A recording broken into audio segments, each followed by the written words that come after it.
Up next, we have the panel discussion on science communication. The panel features Sir David Klenerman, Prof. Alison Woollard, and Prof. Valerio Scarani. Moderating the session today will be Mr. Jin Tan, Assistant Chief Executive at Singapore's National Library Board. So let's warmly welcome the panel and our moderator. And I hand the session over to Mr. Tan, please.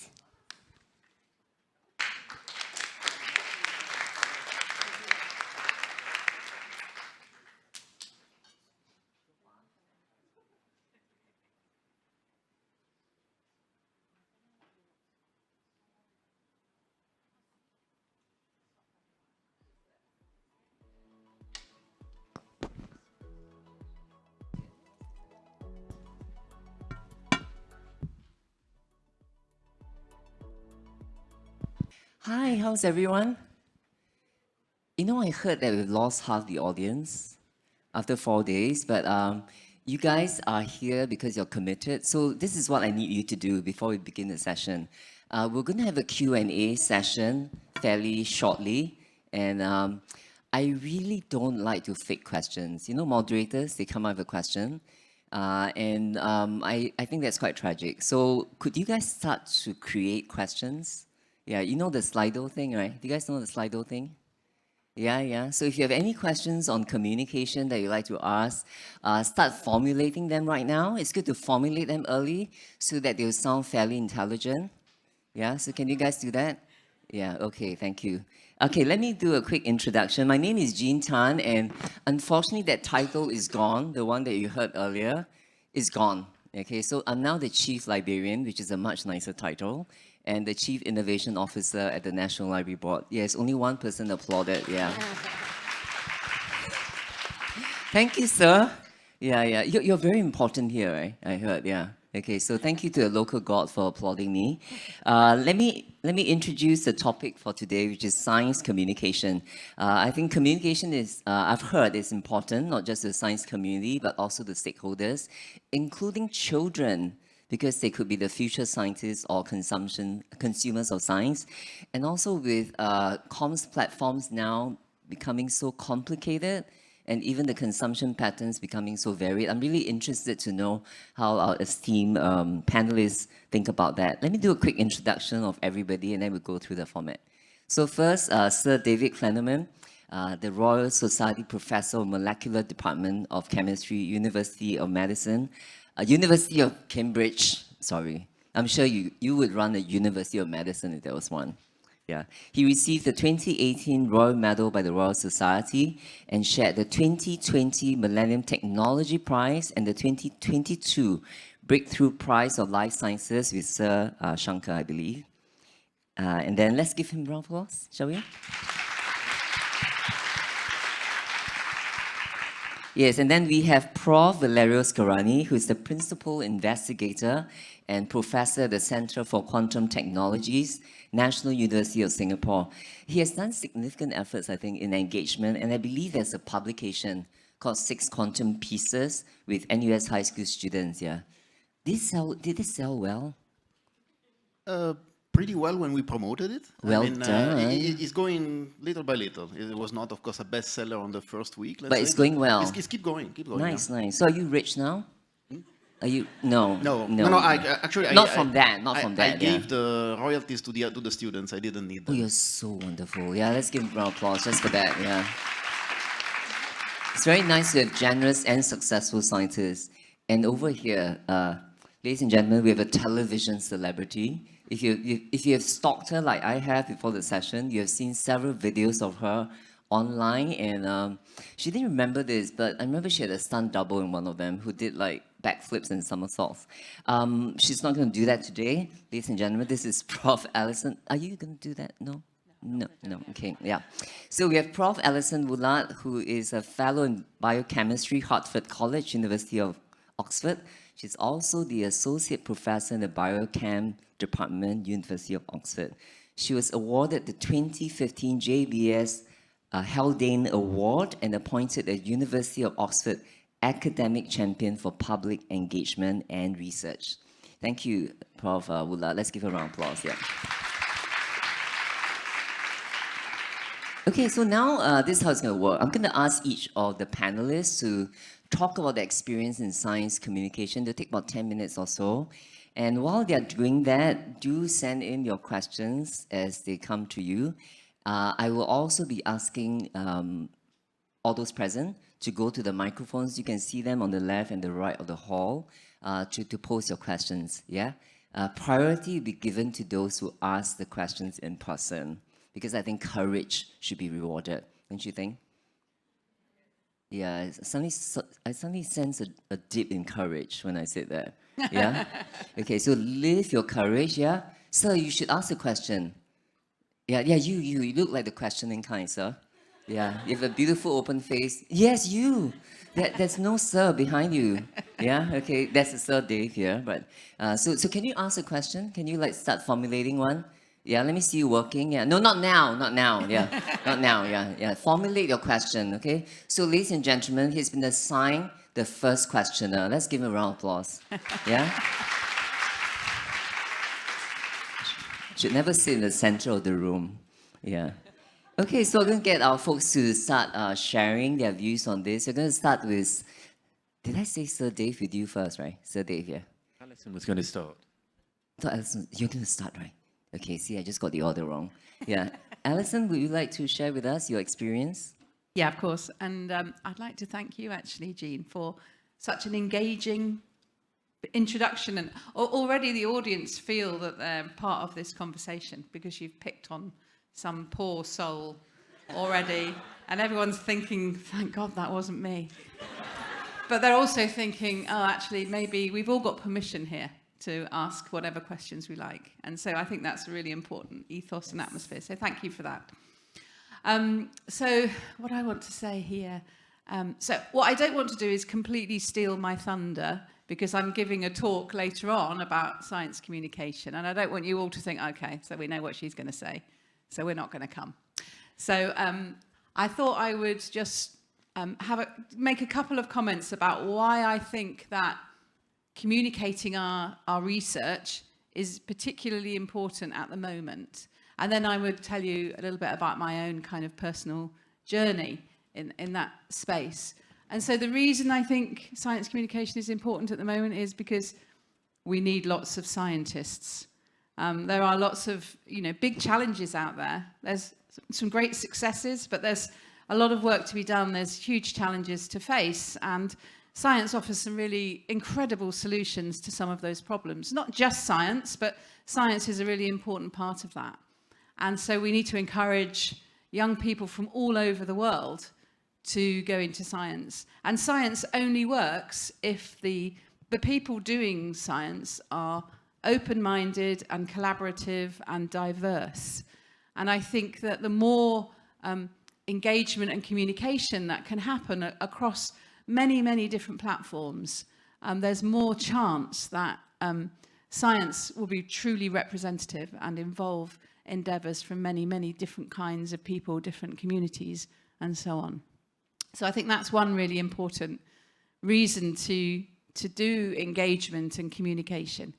And the second reason is I think it's really good, excuse me, it's really important for trust. I think if you have a really in-depth conversation with someone about how your science works, how you do the experiment, what it means to make a discovery, to build evidence, to gather weight of evidence around a particular idea. And if you talk about the fact that sometimes science is iterative, it's not that you get the answer and that's the ultimate truth forever. It's sometimes that you're limited by the technology and then you have a theory and then 5 years later you have better ways of doing the experiment and you find a slightly different answer, and that's okay. That doesn't mean that the first answer was wrong or that there's some dishonesty involved. It just means that's the way science is, an iterative process. And I think it's really important that people understand that, because that helps in trust, because scientific advice changes as we find out more and more. And trust in science, I think, is very, very easily eroded. And you only have to look at all the conspiracy theories that you can find online to know how easily trust in science can be eroded. And, a good example would be the anti-vaccine movement. It's a very, very powerful voice. And it's a difficult one they're a really difficult community to engage with, actually. But I really strongly believe that you have to try. And just shouting the facts is not the way to do it. Because people are skeptical and have views against a particular bit of science. Sometimes not because they're, stupid or uneducated, but because maybe they don't have the tools in their culture to appreciate and to accept the science that we all accept. And so trying to find out why someone has the views that they have is really important part of that process, rather than just going in there and saying you're wrong and you need to change your mind. So that's sort of my view on why science communication and engagement is important. My own journey in it is, I think the first time I ever did any science communication was when I was a graduate student and I was working in a cancer research institute in London. And all graduate students had to go and give a talk at there were a lot of volunteers that raised money for cancer research, and they typically have shops where you sell second-hand clothes and what have you. And so the volunteers run these shops, and these shops are really important for raising money for cancer. It's called Cancer Research UK. And so the volunteers can sign up for a talk. And so I was sort of allocated my talk. I'd never done any kind of science communication before. And before the talk, there was a training session. And the training session was run by a media company who came in. It was really, really good. And they filmed you doing this talk. And then they looked at the film with you and sort of said, this is actually really terrible. Really, really terrible. Because of and then they took you through it almost kind of frame by frame, which was really felt really scary at the time. But they did it in such a kind of funny and nice way that it felt very inclusive. And so I sort of improved, I guess. And then I gave my talk. And the talk quickly broke down into a conversation because there were about 20 people in the audience, and there was that. So you could talk, you could have quite a good conversation. And I realized that, the people that had come had a hunger to understand how basic research in cell biology can ultimately influence cancer therapeutics. And they wanted me to help them join the dots with those things. And it was I loved it. It was a great conversation. And then after that, I sort of volunteered for more and more things in that kind of area. And then when I started my own lab, eventually, I got some funding from a particular funder that wanted to do a film of me talking about my research and why it's important to have got this particular funding and blah, blah, blah. And I did that, and they put it on YouTube, which was quite new at the time. And it was that video on YouTube that the Royal Institution picked up when they were looking for somebody to deliver the Christmas lectures, which is a BBC TV show back in 2013. So it goes to show that you do these little things, an opportunity comes up and you take it, and you'd never know where that's going to lead to. It can, just for very serendipitous reasons, someone can pick up on something you've done and you build on that. So I'm going to end, but that's how my journey in public engagement started. And I'm going to end by saying that my advice is don't turn these sorts of opportunities down. Have a go, do them, because you never know where it's going to lead. I think that's me done. I think it's wonderful. I especially like what you said about how your talk became a conversation. And I think that's really good. We should try and engineer one later. What do you think? Yeah, let's engineer a conversation with one terrified member of the audience. Yeah, I'm looking around. I'm looking at someone with the best hair. Yeah, shall we engineer a conversation later? Madam, shall we do that? Yes, I'm looking at you. No one's better hair than you. Yeah, so we'll do a conversation later, shall we? Yeah, okay, so we have one designated questioner. We have one designated conversation starter. Okay, so we'll do all that, and then we'll go to Slido. Okay? Yeah, so now let's go to Valerio. Tell us about experience in science communication. Yes, so it's pretty much serendipity what happened in my case. So I was at the start of my PhD in EPFL Lausanne. And because of some great teacher that I had for quantum mechanics, PhD in physics, by the way, at some point I developed a kind of understanding of how would be the good way to explain quantum mechanics. And I thought, okay, well, is it really original or not? I don't know. But what I try to do is to advertise a talk, improvise and advertise a talk to everybody who wants to come, maybe my fellow colleagues. And so at the time, speaking of 1996, this was the time where some of my technologically inclined colleagues were telling me that, you know, you can start sending messages through a computer, okay? And I was surprised. Why would you use a computer to send messages, right? So that's the time. So of course I printed these, colorful things, a piece of paper, put it on the notice board of the university saying on that day, that time, Valerio Scarani, completely unknown by the way, would explain quantum mechanics, okay? And some people turned out. It went okay. I was of course scared that some of my professors would turn out and then trash me. It didn't happen. Actually, I think one of the professors did show up and liked it. And I kept doing little by little these kind of things with friends outside in different communities and so on, and people seemed to like it. Again, the next breakthrough was, again, a serendipity event where some younger friend of mine who didn't have a car asked me if I could drive him and two of his friends to the book Salon du Livre, the book fair in Geneva. So we drove there, and then I was thinking of going around this book fair with these young people, JC, as we call them, so the high schoolers, and talk with them. It turned out that the whole goal of the operation was that their girlfriends were there. So as soon as I arrived, they told me, you know what, let's meet here at 5, and they disappeared.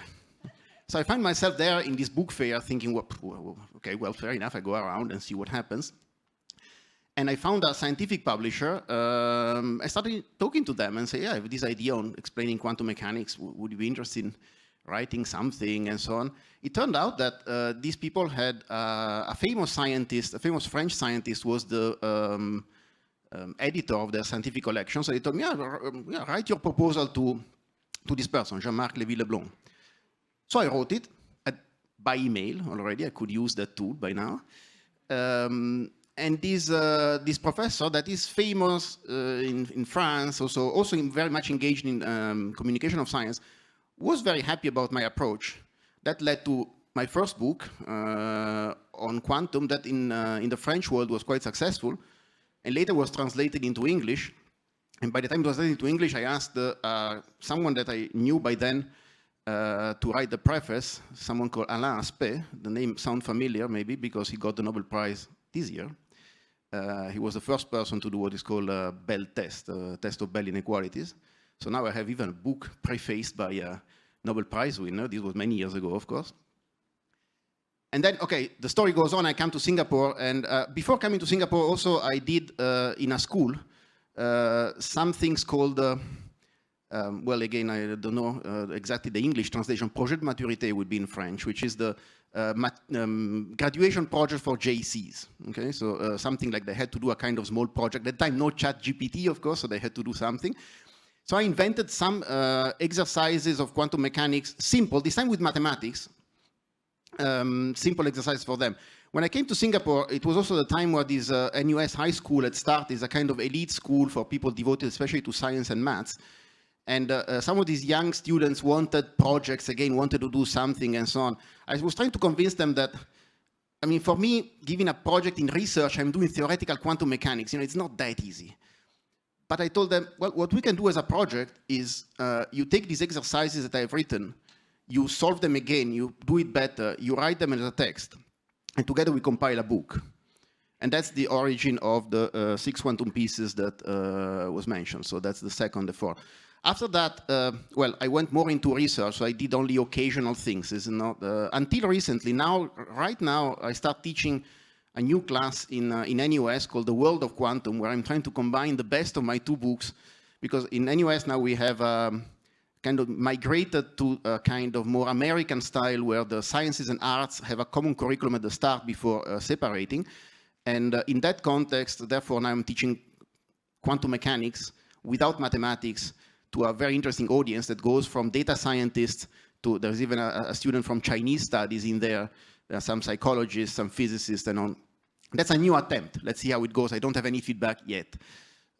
Yeah, that's pretty much my story. And I mean, the message I've been always trying to push forward is that there is a way to present quantum mechanics in a way that the fascination and the difficulties and the conceptual interest strikes you directly, without going through writing down complicated mathematics and Schrödinger equations and waves, or even things like black body radiation, that to understand it you need a bit of physics. Right? There are ways much more striking nowadays, because of experiments that have been done, including this one of the Bell test by Aspe and others, that really places put you in front of the quantum reality and say, wow, right? That's how nature behaves. Okay, that's my parabola. Thank you so much. I like what you said about how you have to teach students ranging from data scientists to, you know, those who are involved in Chinese studies. There's a very good question that you have to answer later on Slido about how science should be communicated with less technical terms. Yeah, so we'll come to you for that later. So now we have Sir David. Sir David, tell us about your experience in science comms. I think compared to my other panelists, I'm a novice at science communication. So I've done, I think, 3 types of science communication. So the first type is if you're lucky enough to publish a paper in a high-profile journal, there might be a press release, or when we won the Millennium Technology Prize. And in those examples, the requirement is to really explain what you've done in very simple language so the newspapers can write it up. And that's actually quite a challenge. You're used to thinking about the details of the methodology, and to have ways of explaining the DNA sequencing that are very understandable was quite a challenge. But that's the first example. We also had some live interviews, and again, we really needed to have very clearly in our head how we were going to explain the technology. And it's challenging because we use words like DNA, nanometers that we're used to using all the time, and you suddenly realize people don't know what DNA is, they don't know what a nanometer is. So we really needed to make sure we got the language right. And the reason I think it's important is we're really advertising what science can do. We're trying to convince the public that they should spend some of the government money should go to science, and it shouldn't be go for better roads or increasing other people's pay. So it's important to get these arguments right and make a strong case for why people should be funding science. And so it's very important, but it's very challenging. Well, I find it very challenging because you're using a almost different language to explain what you've done. The second example is quite similar. We're going to schools and try and present our science.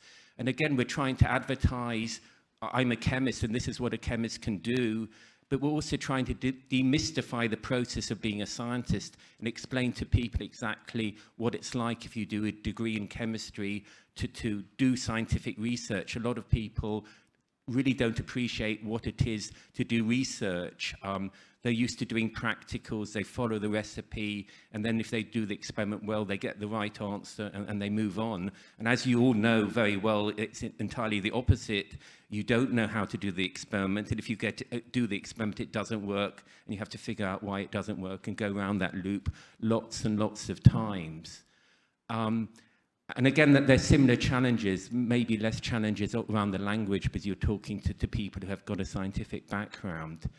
And my third example is probably the most challenging. So we do a lot of research on neurodegenerative disease, what's the cause of Alzheimer's and Parkinson's disease. And I've been to a conference and I've been put in front of people with Parkinson's disease. And the first thing is you go to these meetings and you've studied Parkinson's disease, but you... So this conference, that there was a parallel session of people with Parkinson's disease and scientists working on basic research on Parkinson's disease. And then we had some joint sessions. So the person talking with Parkinson's disease, they had to cut back onto the stage. They couldn't walk forwards. But Parkinson's disease, you have problems with your movement. So they were back onto the stage. One of the speakers' arms was waving around wildly because they just couldn't control their limbs. And it's very personal. You're suddenly, right in front of you is the person with the disease that you're working on. And then it's quite a challenge to know how you present your research. You want to present it, you don't want to give people false hope, but you don't want to be too negative. And so it's quite a challenge in front of someone with the disease, how you explain your research and what's the potential for your research to solve the problem that they're living with. And I'm not sure I had a very good way of doing this. Certainly, my approach was to take the DNA sequencing and saying, this has been very powerful and we're trying to repurpose the DNA sequencing to solve your problems. So that's my limited experience in science communication, and I'm hoping I'm going to learn from my other panelists how to do it better. That was actually one of my questions that I had prepared in case I couldn't find anyone to ask questions, which was what was the toughest audience you had to crack? And that seemed like the one. So if you don't mind, I'd like to pursue that a little bit. How did that session go, and how did you think it went? I think the people are very, very engaged. You mean you sit next to them, they've read all the literature on Parkinson's disease. And so certainly our pitch was, we're taking a high-tech approach for the first time to try and solve your problems. And this is how far we've got, and this is what we're going to do next. And I think it went well. We weren't promising a cure. You're responsible. So I think it went well. I think it's more difficult when you think you're starting to move towards a cure, how you communicate that. But I think, you know, we're very early stage, so we just say we're starting. Sure. It's a different approach, and I think it was well received. So, Sir David, mind me asking, so what was the objective of that communication session? I'm always curious about that. So the one example is we have a clinic in Cambridge where people have Parkinson's disease, and every 6 months these patients come in, and the scientists involved in working on Parkinson's disease tell them about the research they've been doing on Parkinson's disease. But these patients donate blood, sometimes they donate cerebrospinal fluid, and it's a way of feeding back how those samples are being used. And that's the purpose. Absolutely. And so it's just to keep them engaged and encourage them to keep on coming back and allowing people to take blood and take cerebrospinal fluid. And that's what I think, Alison, you're talking about, trust. I mean, that is the ultimate level of trust that you need to get from someone you're communicating to, for them to give you blood. Yeah, that's the ultimate level of trust, I just want to ask the panelists before I go to, are you ready? Oh, he's ready. So why don't we let him go first, Then I'll come back to you. Okay, sir, can you introduce yourself and, maybe your illustrious career? Sure. So I'm Patrick from UCL, and my research is in medical imaging, MRI for Alzheimer's and neurodegenerative diseases. And my question to the panel is related to presenting to a broad audience, or high schoolers, but it could be even the general public. Because oftentimes I find that when you try to explain complicated concepts, like say quantum mechanics, it's much easier to dumb it down rather than respecting the intelligence of your audience and keeping the technical intricacies in simplified so that people can understand it or follow it. And oftentimes it's a language thing as much as it's a concept thing, where using the right words makes it possible, but finding those words is very difficult. So I wonder if you have some insights on perhaps helping us find the right words to share our research with a broad audience without dumbing it down. Thank you, Patrick. And if I may add, there's a question on Slido that's quite close to that. So I'm going to read that out from Mr. Rahu from United Kingdom. It is often suggested that science should be communicated with less technical terms. Could you suggest how that can be done effectively for diverse audiences? So I'm very interested in how, Alison, you'd like to share your views on that. Then Valerio, I'm interested in how you've been doing your lectures for that whole range of students. Yeah, so first of all, I think I acknowledge the challenge involved in it. But I think it's really worth spending time on, because actually I hate the idea of dumbing down, because then you lose the beautiful idea if you do that. And there's no reason why the average person can't follow your beautiful idea. It's not that we're kind of, you know, super mega intelligent geniuses. We're all kind of normal people at heart. And so it's not a case of dumbing down the concept. It is about finding the right language. Sometimes it's useful to use some kind of analogy, some kind of story that kind of portrays that concept, and then swapping the characters a little bit, saying, well, actually, this is this. But you do have to be quite careful with that culturally. Sometimes you have a little metaphoric story that somebody from another culture, they've got no idea what you're talking about at all. So you do have to be quite careful about that. But for me, when I put together a talk for a different kind of audience, the first thing is to really understand who the audience are. And that helps a lot. And then you have to, in your head, I think you have to try and get into that journey with that person or those people in your audience. So you're aware as you're speaking that you're taking them on a journey. So be in that journey with them. And it can be quite difficult to do that when you're nervous and you've got your thing to say and you want to say it. But you have to try and, I think, slow down and stop and think about how it is, what the words that are coming out of your mouth, what they mean to those people. And then if you think people are not following you, then go back and, you know, try and have another go, try and change it. So yeah, never be afraid of the conversation, I guess. Yeah. Excellent. Prof? Yes. Well, I can only speak of my own experience, right? So unfortunately, I cannot help for that. But so when it comes to quantum physics, fortunately, there are experiments, right? So, and the reason, so if you want the point of view that I was trying to adopt, we can discuss infinitely long later, is what led physicists to formulate such crazy theory? I mean, at some point, of course, at the beginning, there's a whole story, it's very complicated and so on. But at some point, in order to believe these things, right, with whatever, you know, uncertainty and entanglement and whatever, this must be based on evidence, right? It must be something you can see. And then what I present to the people is what is the evidence that forces us out of our classical worldview.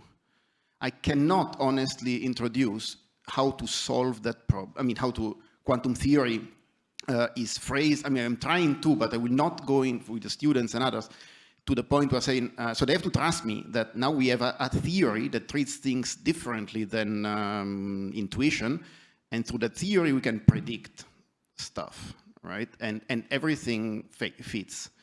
That part, yes, I definitely cannot convey, right? Also, another very important thing when it comes to physics, at least I don't know in other fields, is that there are many words that come from theory, and they don't have, for instance, the famous word entanglement, right? Entanglement is a mathematical notion. Reality is not entangled. Reality is reality. And we describe that particular phenomenon with this mathematics called entanglement. The closest we have is called correlation. Now, that's another thing that I found, however, is that you said, and everybody says that we should use everyday concepts. But people don't know what is a correlation. I mean, if you don't know what is a correlation, there's no chance I can explain to you what's quantum mechanics. So there is, at least at this level, that's why, for instance, I refuse to explain quantum mechanics to primary schools. At some point I was asked and I said, let's start when people are 15. Okay? Because at least the notion of correlation, the notion of randomness, where does it come from and so on, these should be notions that one is a little bit familiar with, right? Starting from TikTok, I can't explain quantum mechanics. Interesting. I was going to ask you about TikTok. Let's get to that later. Sir David? So certainly in my field, it's quite visual, so we can use visual aids, which I think you don't need to use language. You can just show people pictures, and that's quite powerful if you can get the right picture. And then my other thing, I would say, certainly for us, it's not drumming down. It's much more distilling it down to the essence. And I think, you know, you've invested lots of time in getting a certain step to work, and you want to put that on the slide, and you have to just try and distill it down to what's the essence, what I'm actually trying to tell the people.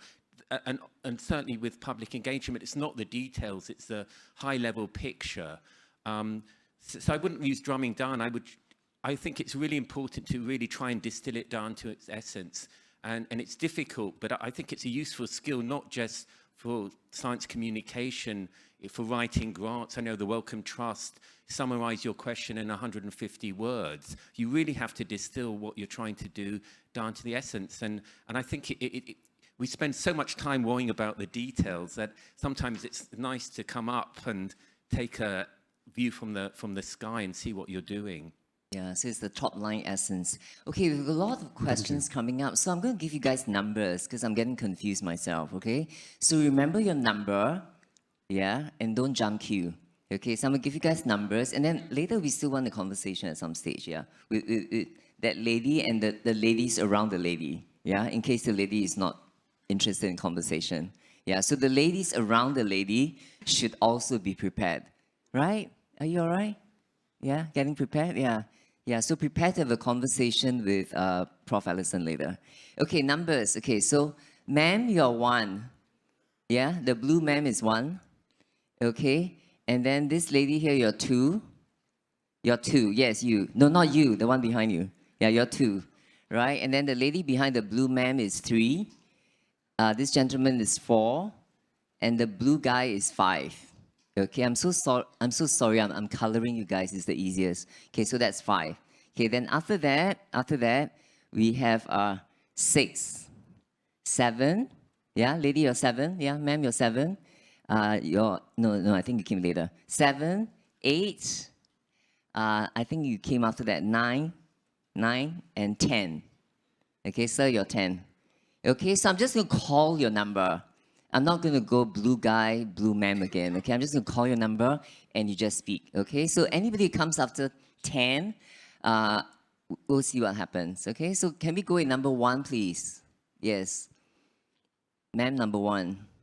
Hello, everyone. Good morning. My name is Mariana, and I represent Spain and Colombia and the University of Cambridge. I'm doing a PhD in stem cell biology and hematology. But I'm also an educational and science communicator on social media. And that's why I'm very engaged in this conversation. So I have 2 questions, but based on the situation, I'm gonna go for 1. Could you comment on the effect or relevance of the representation of minority groups or less privileged communities in science communication? So minority groups, and there's also a question that I'm going to relate to that here online. And the question is, can you elaborate on the importance of diversity for science communication and how it influences scientific creativity and innovation? Yeah, so minority groups, diversity. I'm sorry I'm conflating it, but if you could address a range of topics for that, yeah. So would anybody like to address that? I can start.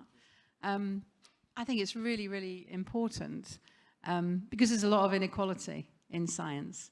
You know, you look around our best universities, you find a lot of white middle-aged men. You don't see so much, present company accepted, of course. You don't see too much diversity, and that's a problem for science because different groups have different ways of doing science. They have very different styles. They may work on different things. And so you need a diversity. You need to involve all of humanity in the effort in order for science to, you know, to work as well as it possibly can. So I think it's really important. So it makes sense then that engagement with science needs to involve a huge diversity because that's the way that you can inspire and facilitate people from a huge range of different kinds of societies to want to be part of it. And so open-minded collaboration is just absolutely crucial in science, I believe. Are there any structural obstacles to that, do you think? Yeah, there are, because, you know, and that's why it's important you were talking about, you're involved in social media. And that's so brilliant because it reaches a whole different group of people. And in many ways, it's more democratic. You know, I give a lot of lectures in London. Now, the people that come to those are not necessarily socioeconomically deprived. They tend to be middle class, white. I think that's a big problem. And increasingly, I see the importance of social media platforms in reaching hard to reach people. But there are other things that can be done as well. I'm very involved in work that visits schools that are in economically deprived areas. I won't actually go and give a talk anymore at a British public school. I say no, because I think my efforts are best used elsewhere. So we can make those kinds of decisions as communicators, and I think they can have a really big effect on the outcome. Thanks, Alison. I mean, I would just comment Sir that I've David. talked at public schools, and the public schools have gotten lots of local comprehensive schools, and so it has been much more democratized. So I've given a couple of talks, and it's been very impressive, the range of people who've come, and it almost provides an opportunity for them. A whole class came. So I think the public schools, to defend them, are actually trying quite hard to when they bring people in, to maximize the impact of that and bring in lots of local communities. Yeah, thanks very much. Okay, I'm going to go to number 2. Thank you so much, number 1. Hello. Yeah, my name is Svana. I'm doing a postdoc at the Biophysica Institute in Spain. And my question is quite basic. So how much time do you think we should dedicate in doing science communication, and how much time should we actually dedicate in doing actual science? Because I have the feeling that, I'm spending more and more time to actually explain my research to a broad audience or potential funders, but less and less time actually to do my research, which is actually why I became a scientist. So what do you think on that? How much time do you spend on communication? Yeah. I mean, I would do 4-6 talks a year. I'm Yes. right at the low end, I would think, of the panel. Yeah, and are you on social media? I've seen you on YouTube. I mean, I'm not very good. My group put me on some of these things, but I would say I'm a dinosaur when it comes to social media. Yes, but you're a dinosaur with a very good voice-over voice. I have to tell you that, Sir David. Yeah, you've got a very nurturing voice, and I can imagine you just voice-overing, documentaries on science. Yeah, don't you guys sing? Yeah, sorry, I'm so sorry. He's turning red. Are you generally red? No. Okay. Moving on. Yes, Valerio. I mean, I don't think I have a personal answer, but I have a kind of corporate answer. So in my institute, Center for Quantum Technologies, at the beginning, I was in charge of the outreach. And of course, I mean, you get overwhelmed, right? Because there's a website to update, what to put there, and so on. At some point, we hired someone. Okay, that's what we could do as an institute, right? So for my own research, well, I have sometimes to sell to grantors, and failing at it, by the way, if anyone is here from MOE. But for our research institute, it's quite big and visible. We have a person, Jenny, that takes care of, she has a physics background. She has been working on communication of science for many years. And yeah, she does a fantastic job. And from time to time, she comes to talk to us when we publish a paper, maybe in some important journal. She comes to talk to us, she interviews us, or she asks us for a write-up, and then we promote this thing. So that's the solution we found, because it is indeed a problem, right? For a kind of individual or for a small group that cannot afford to hire a professional person, it is a problem. And I experienced that at the start. Fortunately, in my context now, I have that. So unfortunately, I don't have that problem anymore. You have institutional help. Yeah, very good, very good. Yes. Yeah, Prof, you don't need any help, do you? I do recognise the problem. So, I'm a researcher, primarily. Universities find lots of ways to distract their academic staff, though. It's not, I think I spend more time in boring committees than I do doing public engagement, so... So there's that. But I do think it's an issue. I think if you can develop some activity that you can reuse, recycle wisely, that helps a lot. Working in a team where you're not just doing everything yourself and, trying to get some help from your institution along the way. So you obviously, if you want a career in science, you have to do the science. But some people shift careers into public engagement at some stage. So if you might want to hedge your bets, but you've got to find time to do the science as well. And as we all know, that's a kind of relentless never finished task. Yeah. Yeah, and there's a question on media consumption. I'm going to assign number 11. Ma'am, you're number 11. You're 11, right? And I'm going to just ask whether you guys want to sit if it's not your turn yet. You have your numbers, right? Yeah? I'm sorry, this is like taking restaurant reservations, but if you like, you can take a seat if you like. And and rise when your number is called, and assume that you guys are science people, so there won't be any cheaters who will try and pretend to be a number that they're not. Okay, so the rest of you can take a seat. Yes, take a seat if you like. And sorry, what number was I at? So now it's 3? Now it's 3, okay. So we're going to do a 3, and then we're going to do a 4, and then after that we're going to have a little conversation. Is that all right? No, you don't want to converse, yeah, okay. But the ladies behind you, would you like to have a conversation? Yes? Yes, yeah, smiling teeth, yes. Yeah, so let's do that. Let's have a conversation later. So number 3, go. Hi, I'm number 3, but people also call me Ava.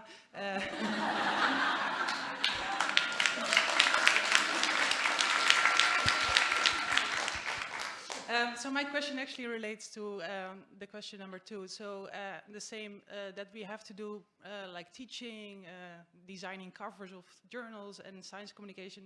We have no time left for doing science. So my question is more like, do you think we should enforce science communication on everyone, or should we not more like stimulate more dedicated science communicators as a job? Oh, okay. Specialization in science communicator. So you guys can hide in your caves. Okay, so in short, I'd say if you mandate it, then lots of people won't do it very well. It's something that you have to want to do. But it needs to be encouraged, and it should be rewarded. So I think institutions should reward in the same way that they do other forms of, activity in the area of scientific research. Because I have the feeling nowadays, like to do, get grants, you actually are enforced a little bit to do this. I'm actually started a science communication company myself some years ago, and we noticed that some of the audience don't want to be there, Yeah. and some does. So that's why I'm wondering if it's working this way, if we should just really let the people that have affinity with it. Just dedicate them to that, yeah. I think mandating it is a bad idea. I do. But pointing out all the different kinds of things that can be part of that engagement umbrella can be quite useful for people, and encouraging scientists to think about this as a serious activity is also really important. But as soon as something is mandated, I think it loses its quality. Yeah, it's scary, right? Let's just do a little poll. Audience, so the question is, do you think science communication can be mandated? Can people be dedicated to do science communication? Okay, can people, yeah, you all look very pensive, it's time to work. Okay, so those of you who think that there should be dedicated people, scientists, to do communications, while the rest can hide in their labs, put your hands up.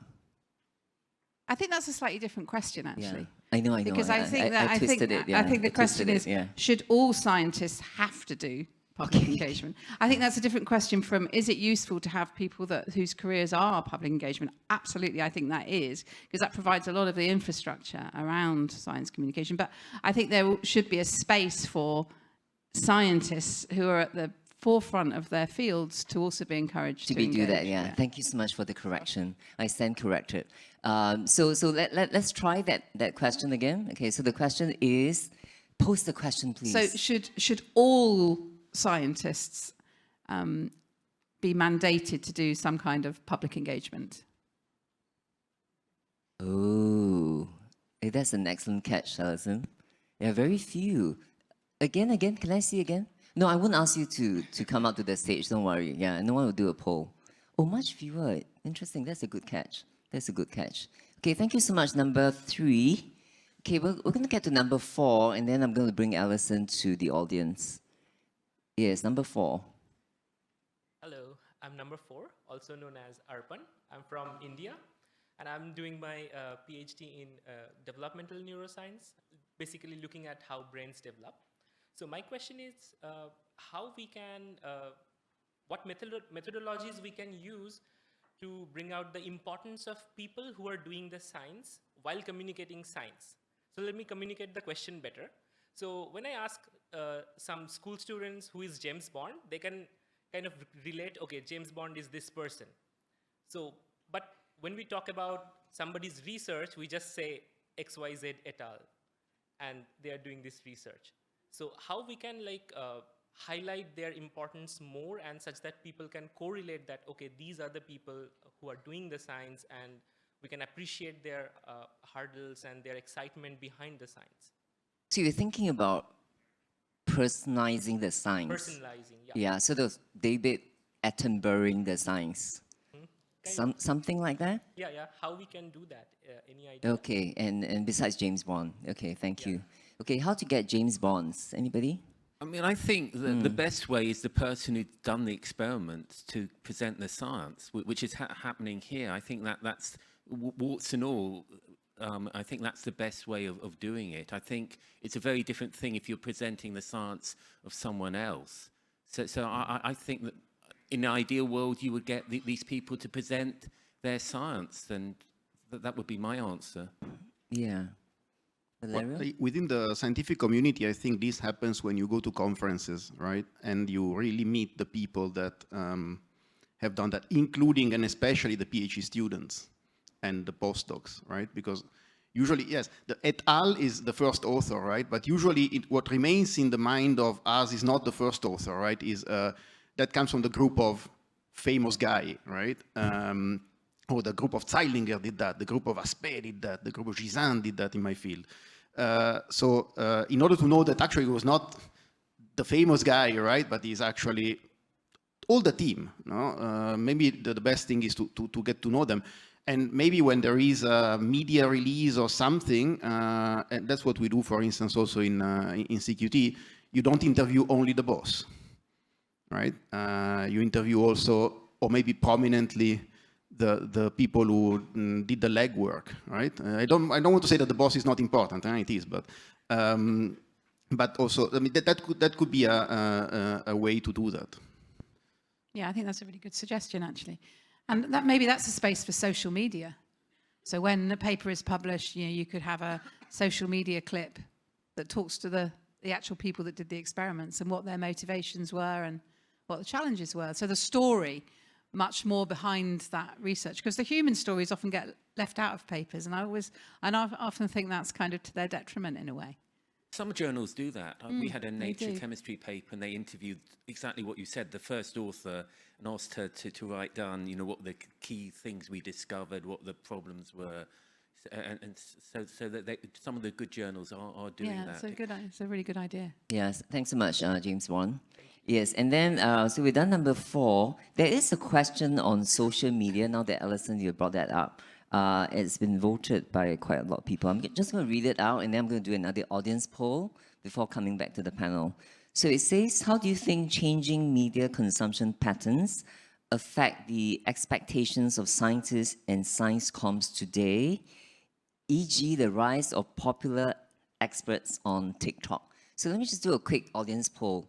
How many of you have communicated science in any way via any form of social media? It's decent, but it's not the majority of people. Can I see that again? How many have done that?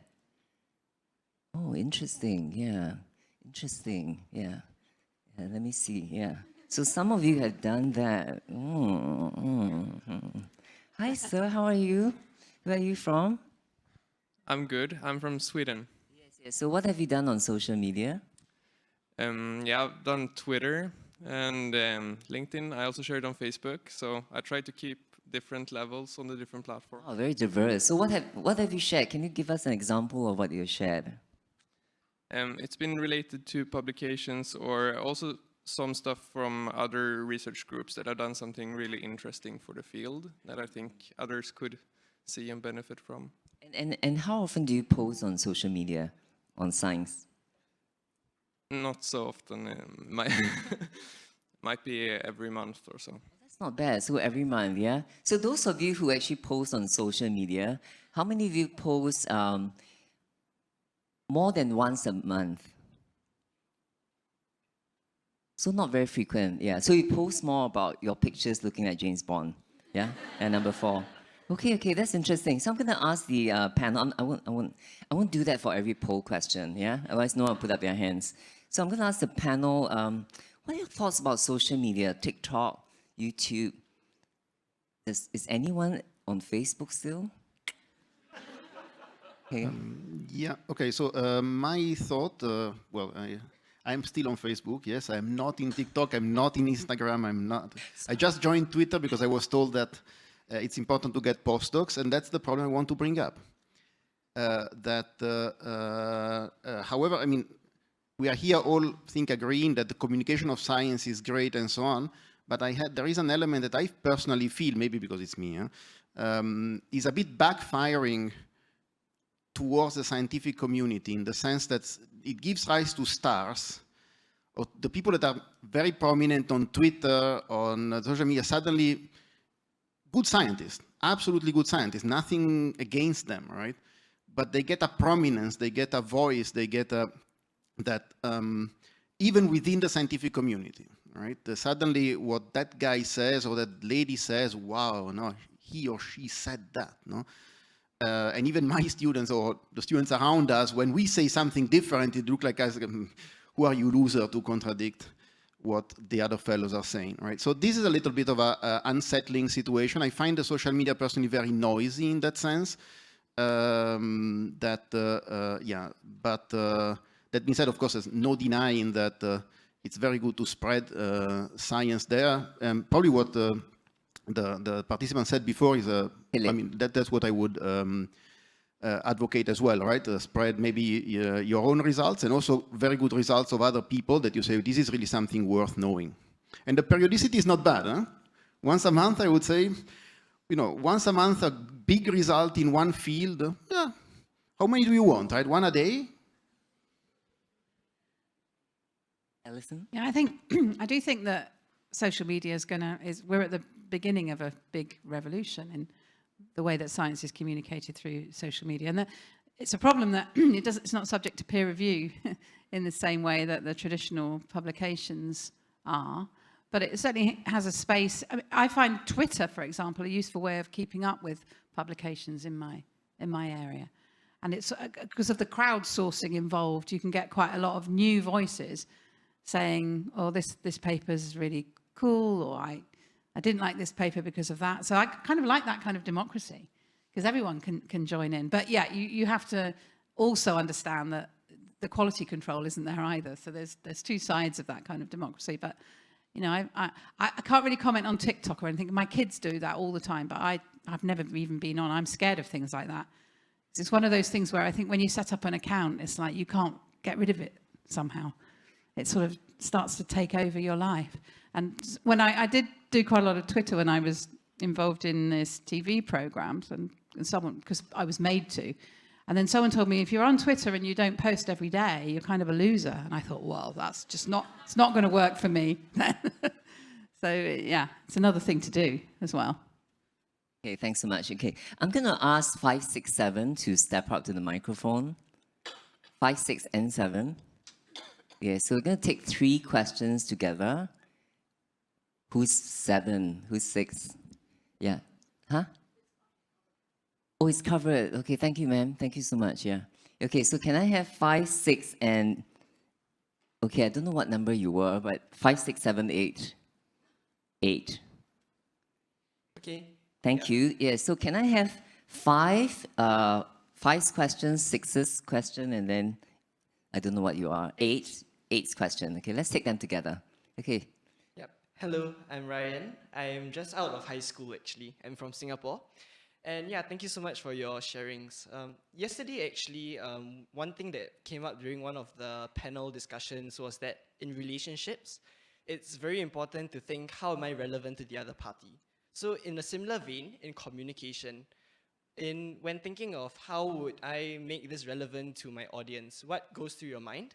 For example, even for Dr. Valerio teaching quantum physics to someone who's studying Chinese culture, for example. Thank you. How to make it relevant. Yes, and then can I have number... Ma'am, were you 6? Yes. Thank you. Okay. Yes. So I am Zainab. I'm from UCSI University from Malaysia.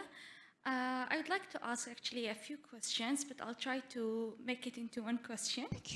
So in each era of any study or subject, there is some type of characteristics that a science communication specialist could have to be a great one. So my question is, in 5 years ahead of us, what are the special characteristics that we should obtain now to be able to be a great science communication specialist? And my second question is emotional intelligence or sociology important in science communication? Because we need to understand the audience. A lot of us have the knowledge. We have the knowledge to say it, but some of us do not have the aspect to communicate or to understand when the audience are feeling bored or when the audience need a certain information.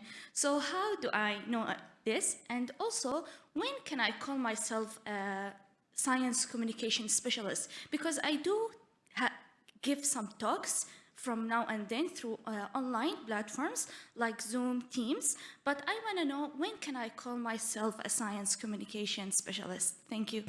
I can say that right now. You can call yourself a science communicator right now. Yeah, you're communicating very well. Thank you, ma'am. And sorry, 8. Hi, I'm Taya. I'm an astronomer if I want to communicate, and a high-energy astrophysics if I don't. I'm asking in the context of communicating with science skeptics, which I find very challenging, and especially one point is we often say, well, these are the facts, you can see the facts. And as far as I can tell, at least for me, I can't see the facts if it's biology. I can't even see the facts if it's another field in physics. The only field where like things are rigorously based on facts and proofs is maybe mathematics. Even in my own field, I kind of believe previous results and trust science to correct itself. And I'd be interested in hearing how those nuances are communicated, because I'm asking, when I say believe the facts, I'm asking someone to trust the scientific institution, the scientific method, more than actually understand the basic facts. Thanks, that's an excellent question. I'm going to ask the panelists to hold on to answering that question, because there's a bunch of questions on Slido that's linked to that. Okay. So I'm going to read them later after we address the questions for 5 and 6. Yeah, so just hold on to that. So the question of 5 and 6, just to recap, is about being a relevant communicator, very much like having relationships. Yeah, I presume you're having one right now? No, okay, you should have one. And then also about emotional intelligence, and I don't know about the one about being labeled a specialist, but we can get to that too, yeah. So, and also the idea of the characteristics, that's a very specific question, of being a communicator in 5 years. So there's a whole bunch of things about being relevant and predicting the future. Well, I mean, since you asked me, you mentioned my case, right? I mean, relevance is a relative concept, right? So I find that sometimes the kind of, even the research I'm doing, because I'm a very kind of fundamental theorist, right? Well, one of my big problems writing grants is when it comes to the line, what is relevant for Singapore? Right? We know the problems of Singapore, water, nothing, okay? Well, so the relevance for Singapore of my research is forming people, educating people, forming scientific mentality and so on, right? Is it relevant? Well, I don't know. I mean, as in, will the grantor give me money for that? Similarly for outreach, I mean, you can't expect that, I can't expect, maybe you can, depending on what you speak about, that the whole population will be excited about what you are doing, right? And in my case, for instance, I know that the whole population will not get excited by what I'm doing, but maybe those that are more philosophically oriented, more what is nature trying to tell us and whatever, these people might catch. So I think, of course, you need to be relevant at least to some people, right? So that's the thing. So you have to identify the group of people that would listen to you. Yes, and then, yes, Alison, and then maybe Sir David as well. Yep. Yeah, so I do think if you can find out about the audience, then do. So I think sometimes organisers of talks and things like that are not really very good at telling the speaker who the audience are, why they're going to be there, how old are they, how many of them are likely to come. All of these questions are really important because that allows you to prepare. And I like the way that you use the word emotional intelligence, actually. And I've never really thought of it like that before, but I think it's true that, you know, to form you form a kind of empathy and a connection with your audience, then it's really important. You need to think about why are you here? Where have you come from? Why are you here? What do you want? What do you want to gain from this talk? And that all kind of helps with the pitching it right. How do you know when people are not following you? Actually, I think it's really obvious, because they start using their phone, or the lid of the computer comes up, or sometimes they fall asleep, or sometimes they just leave. So I think it's a bit terrifying. You think, oh, I'm losing them. I'm definitely losing them. And you have to try and get them back and round them up again. And, you know, so sometimes you do need to do an in-talk adjustment, or give people space to say, I haven't got a clue what you're talking about. What do you think? Then have you got them? I got most of them. Yeah, I think we got most of them, yeah. I have to say... But this is a very self-selecting audience. It is. And I'm very surprised. I've seen very few of you using your phones.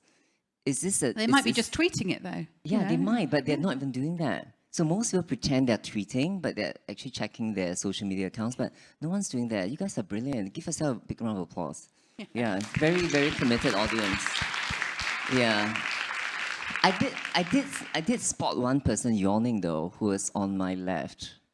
Yeah, there was somebody who yawned right at the start, but because he stopped yawning, I have forgiven him. There's someone leaving. Yeah, leaving. I'm not, just capturing for social. Oh, I'm sorry. Okay, well done. That's what you say when you're leaving. I'm capturing photos. Okay, Sir Dave, can you predict what will happen in 5 years? Predicting in what sense? I'm sorry to put you on the spot. Just say what you wanted to say, and then we'll talk about predictions. So, I mean, certainly from my point of view, the relevance is quite straightforward, because we deal with problems that people can immediately identify. So I really haven't faced the issues with relevance. But I would sort of frame it slightly differently. I think the talks are more you articulating why you're interested in your field and why you enjoy it, and trying to bring the audience along with you, rather than trying to say, you know, it's going to cure cancer in 10 years. I think I would frame it as I'm trying to advertise why you should be a scientist, why you should study chemistry, and this is what excites me, and just try and share your enthusiasm, your experience with the audience. And it's less important about the relevance, it's more about the enthusiasm and explaining exactly what drives you to get up every morning and go and do your job as a scientist or a chemist. I like that very much. It's almost like personalizing that experience for you. Yeah, and it's not about telling them what they should or should not do. Shall we all pose for a picture? Yeah, she's actually taking photos, yeah.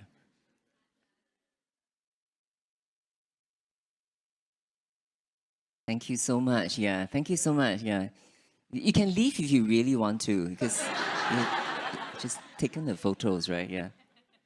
But I just add to that. I think my limited experience is that the talks are better if you say it exactly, make it much more personal. I was excited when we saw this.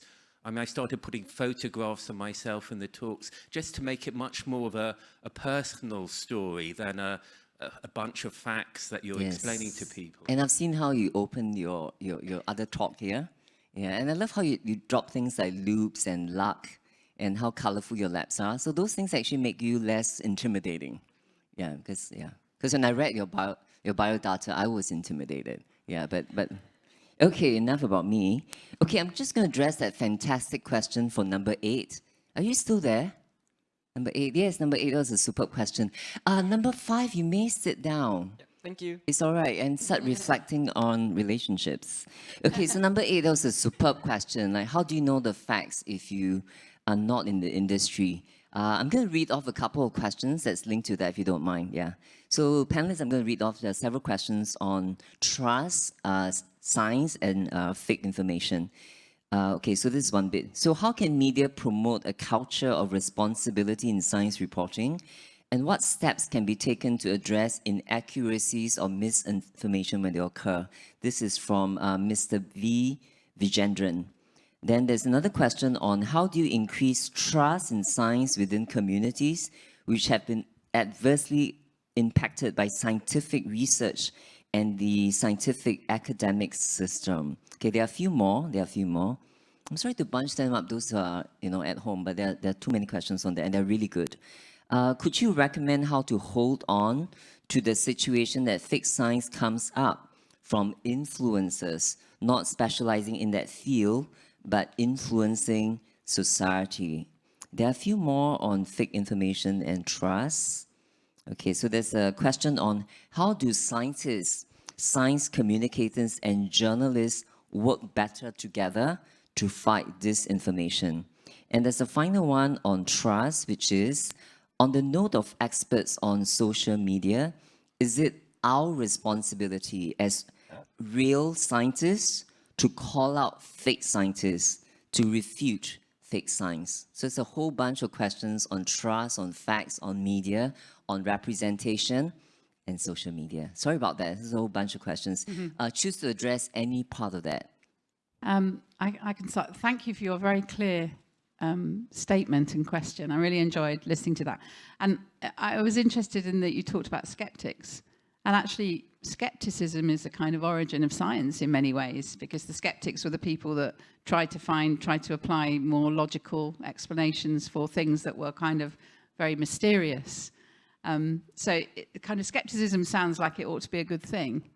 But now, of course, we have conspiracy theories, which is a different thing, I think, and something that is very hard to address and hard to engage with.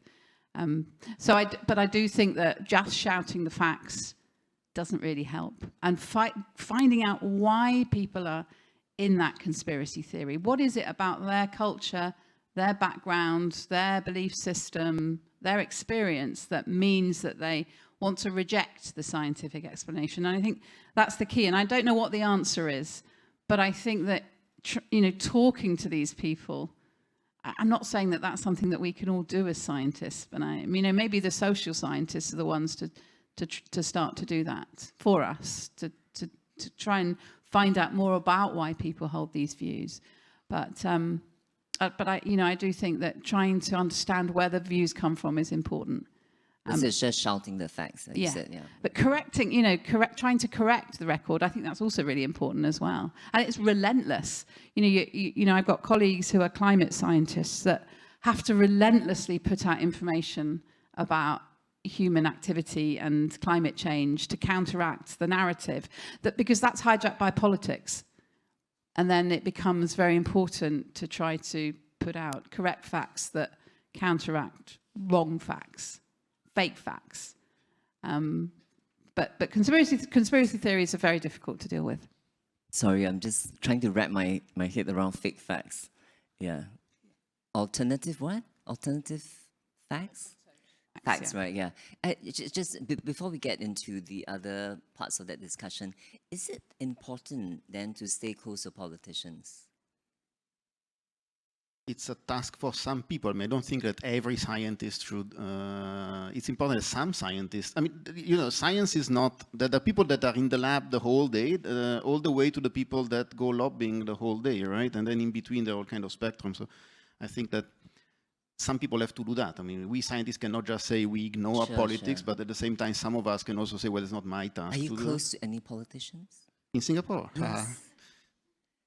No, you don't have to name them. I'm not.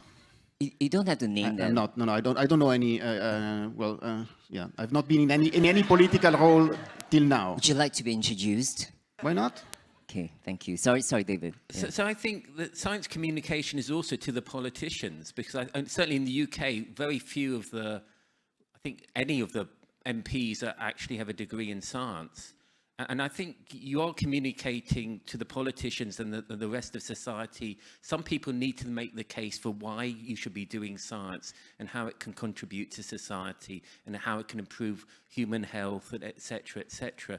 And so I think it is important to not directly speak to the politicians. And certainly in the UK, we've had politicians come round who are very interested in learning more from the scientists. So I think some politicians are also very engaged, but I think it's very important. We need to be making a strong case for science funding, science teaching, and communicating with the politicians is part of that. Do you think it's important for scientists to be politicians? There aren't many scientists who are politicians. There aren't, yeah. There are not. There was one student I jointly supervised in Cambridge who became an MP for Cambridge, but it's very, very rare. I think I think it would be good if that happened, but it's certainly in the UK, scientists do science and people who do PPE at Oxford are politicians. Yes, PPE. Okay, quick poll question. How many of you think it's important for scientists to be friends with politicians? Okay, hands down. How many of you would like to be friends with politicians? Very few. Yeah, strange, right? Yeah, strange. Okay, so one last question related to that, and I think that was a very important question, and I think Alison has also talked about that. How do you fight misinformation? Do you think it's important for scientists to take a very active role in that? Well, first of all, maybe to frame my answer, right? I have a very Bayesian view of science, which may be very scientific as well, which is that evidence leads you to update your beliefs, right? Evidence does not trump your beliefs. So maybe this is an answer to the question that as it was phrased. So, and it also addresses conspiracy theories. If someone has, I mean, if you do some Bayesian analysis, it's very simple, right? If someone believes, for instance, that they cannot get COVID, well, whatever happens, they have not gotten COVID, right? Because their prior is 1. And you cannot trump a prior of 1, but you can trump a prior of 0.99 with sufficient evidence. So sometimes the problem is this, right? Sometimes the problem is that you have to present more and more evidence, right? We cannot, as Alison has just said, we cannot just go there and say, hey, I am telling you the truth. Forget about all that you know. I'm a scientist, you know, the priest of the truth. We can present more and more evidence and hope that the people, their priors are not so biased that after enough evidence, they realign maybe a bit better. That would be my solution to that. Sure. Of course, from time to time you may have to come out and say, no, this is nonsense explicitly, no, to some things and so on. Those who are more active in the social media do it. Yes. Yeah, yeah. You just say and I think they should do it. Those who really want to be active in the social media, they should do that. Just give it straight, like this is bull. Yeah, this is bull. Yeah. Okay. I think it's also difficult because there's some experiments where you don't get a definitive answer. So this was a big problem with the pandemic, and communicating that. It's not black and white, it's some scale of grey. Yeah. And I think it would be better if generally the public were better educated in science and better understood how science operates. And I think there's a general need to have a more scientific understanding public. Yeah. So versus just facts 1, 2, 3. Yeah, it's very strange. What's that thing? People who do not know enough tend to be more confident than those who do. Yeah, that's interesting. I don't know who said that. Yeah, probably nobody said that. Okay, right. Can I have 9, 10, 11, please? Are you still here? Yeah, okay, 9, 10, 11, still here. Thanks. So who's 9? Sir, you're 9? Yeah. Yes. Oh, you're on stage. Yes. You're on stage. Yeah, earlier? Yes. Yeah, okay. I had a presentation. Well done, you're communicating. Okay, so can I have 9, 10, and then 11? So 9 first? Yes, I'm Qasim, Mr. Qasim from Pakistan. My question is related to dual-use research of concern, being a biosecurity fellow. So I wanted to ask whether, considering the dual-use research of concern, whether science must be communicated openly or not. Oh, okay, okay. Because especially in the midst of research, yeah. The midst of research, and actually some of the research may be misused. So this is a controversial topic, but just wanted to know your views. Fascinating, thank you. And number 10? Yes, sir. Hi, everyone. I'm Isaac Nabe from South Africa, and I'm also from the quantum optics community, and I'm such a fan of your work, Professor. So one of the things that I realized when I started entering the field is, you know, our supervisors give us stacks of review papers, and you happen to write a lot of beautiful review papers, and that's also a form of science communication to scientists. And usually review papers sort of set the scene for the field, give some of the open questions, and even should be informative. And I'd like to ask if there's other tools that can be used to communicate science more effectively to actual scientists, so we inspire more people to actually enter these fields. Interesting, yeah. So tools for scientists, openness in sharing research to avoid misuse or whether it will be misused. And then number 11, ma'am. Hi, I'm Danica. So I'd like to ask, how do we know if we're doing enough? I think a good example that I have is the Bloomsbury Festival. So for those who don't know, this is a festival that happens in London where research groups are encouraged to create these interactive exhibits for the public. It took quite a lot of effort from our research group to create an exhibit, but majority of the population who attend or participated are like children from 7 to 12 years old, or just some adults not in the field of science who just want to pass their time in London. So at the end of the exhibit, we started to question how productive was it actually. I'd like to think that we've touched some young minds back there.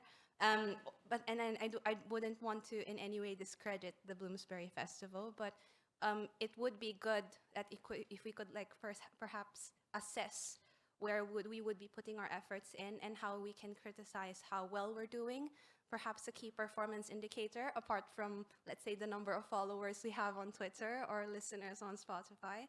How can we tell if we're doing enough engagement? Thank you, ma'am 11. Can I ask you a question back? So for your, oh, you look terrified. Okay, I'm so sorry. Okay, so for your participation in the festival, what would you have seen as success? Apparently, 7 to 12-year-olds are not an indicator of success. It's not that, but perhaps like what we do in our research group is a bit new, and it's not really something that's existing in the field. Maybe one thing that I'd be happy to see was like the spark in the kids' eyes, saying that, oh wow, science is incredible. Maybe that was a performance indicator for me, but I wouldn't be able to measure that. So spark in their eyes, yeah. So they all had dead eyes. Dead eyes? Really, yeah. Okay. I hope not. Don't worry about them. They'll never be scientists, yeah? Yeah, they'll never be scientists. They'll be politicians. Okay. So there are 3 questions. Thank you so much. So the 3 questions are, just let me do a quick recap. So something about sharing of science and research with the potential and the danger it could be misused. There's a questions on, are there other tools besides review of papers to communicate to scientists and future scientists? And the third one is, I'm so sorry to reduce this to this, but it's really like the KPI, the measurement of success. Are we doing enough? So feel free to answer any of these 3 questions. We have about 7 minutes left. Yeah. I will take the half of the first and the second, right? So, I mean, science can be misused. I don't know what you were referring to. I don't know where he's seated. If you are referring to misuse in the sense that with nuclear fission you can create an atomic bomb, or whether your competitors may, if you are too open.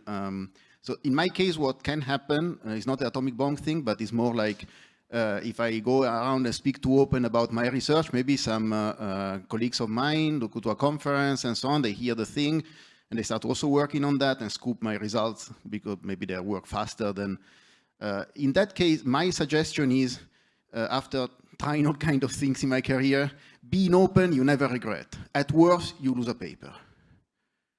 At worst. But then after that, people know that you are an open person, that you can you speak about this. And by the way, if really is dishonest what the others have done, sometimes it's not, it's just sheer competition. If it's really dishonest, that you told them something, they said, oh, okay, well, and then following day they publish a paper, then you know with whom not to talk anymore, right? But at the start, I would give trust to everybody, rather than start suspecting that maybe some here in the audience are trying to steal my things, right? So that would be my answer. Concerning the other question about the review papers, I think another way to educate me is not, maybe it's kind of obvious, but give credit where it's due in your papers. And nowadays, in my field, in our field, I see all kind of young people citing, oh, this is a very exciting topic, references 2020, 2021, 2020. This was done in the year 2000. And some people had the idea in 1970. But no, it looks like it's only my supervisor and their friends that have just done the latest work, and now I'm providing on that. And unfortunately, this creates publications, right? This creates a cycle. If you say that it was already done in the 1970s, the prestigious journals tells you, oh, it's no longer actual, right? So there is a danger there we have to play with. I cannot continue anymore. I let the ground to my other colleagues, but I think the more is clear about the introduction, what you have done, what you have not done, what are the assumptions, what are not the assumptions, it does help in the long term. Thank you so much. Yeah, and that's about the open-mindedness that Alison was talking about. Yeah, I was just going to completely agree with Valerio about open communication, and I think the advantages nearly always outweigh the disadvantages.